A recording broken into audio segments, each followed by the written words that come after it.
بسم اللہ الرحمن الرحیم۔ دجال اور دجالی ریاست کے سلسلے کا دوسرا حصہ لے کر حاضر ہوا ہوں آپ سب دوستوں کی خدمت میں۔ بہت امپورٹنٹ اور توجہ طلب موضوع ہے۔ امید ہے کہ بہت سے سوالات اور ذہنی الجھنوں کو یہ حصہ دور کرے گا۔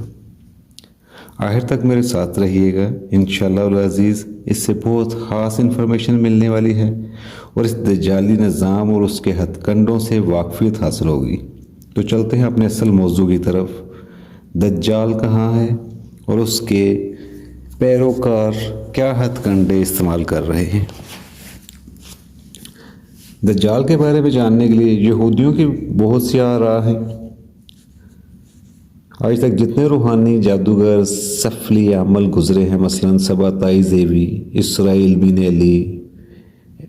بن ایلیزر، بالم شیل وغیرہ، نہ یہ اپنے جادو، شیطانی عمل اور خبیث جنات سے رابطے کے ذریعے دجال کا ٹھکانہ معلوم کر سکے ہیں، نہ ان کے علماء اور پیروں کو اس کا کچھ علم ہے، اور نہ ہی ان کے سائنسدان اور خلا نورد اس کی کوئی خبر لا سکے ہیں۔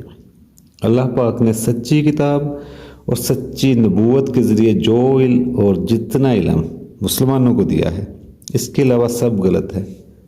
یہود کے حواس اس حوالے سے ایک دوسرے کو جس رازداری کی تلقین کرتے ہیں، وہ یہودی عوام کے سامنے در حقیقت اپنی جہالت پر پردہ ڈالنے کی کوشش ہے۔ جب یہودیوں کی بات یقینی طور پر غلط ہے تو صحیح بات کیا ہے؟ جن امور کا تعلق غیبیات یا ماوراء الطبیعیات یا ماوراء العقل سے ہوتا ہے، اس میں ہمارے پاس معلومات حاصل کرنے کا واحد ذریعہ وحی ہے۔ انسانیت کے پاس اس کے علاوہ کوئی چارہ کار نہیں کہ جن چیزوں کو وہ مشاہدے اور ذاتی تحقیق سے دریافت نہیں کر سکتی، ان کے بارے میں ایسے ذریعے پر اعتماد کرے جو مستند بھی ہو اور تسلی بخش بھی، اور یہ ذریعہ عقل نہیں، وحی ہے۔ وحی کے نور کے بغیر عقل گمراہ ہے اور گمراہی تک لے جانے والی ہے۔ حضور علیہ السلام وہ ہستی ہیں جنہیں زمانہ جاہلیت کے شدید دشمنی رکھنے والے مخالفین نے بھی الصادق الامین کا لقب دیا۔ آپ نے زندگی بھر کبھی بھی کسی طرح کا جھوٹ نہیں بولا، لہذا آپ صلی اللہ علیہ وسلم کی بتائی ہوئی اطلاعات سے زیادہ مستند معلومات حاصل کرنے کا ذریعہ انسانوں کے پاس کوئی اور نہیں ہے۔ آئیے اس حدیث سے دیکھتے ہیں کہ دجال کہاں ہے۔ جب اللہ کے رسول صلی اللہ علیہ وسلم نماز پڑھ چکے تو وہ ممبر پر تشریف فرما ہوئے اور مسکراتے ہوئے فرمایا، تمام لوگ اپنی اپنی جگہ بیٹھے رہے۔ پھر فرمایا، جانتے ہو میں نے تمہیں کیوں جمع کیا ہے؟ لوگوں نے کہا، اللہ اور اس کا رسول صلی اللہ علیہ وسلم بہتر جانتے ہیں۔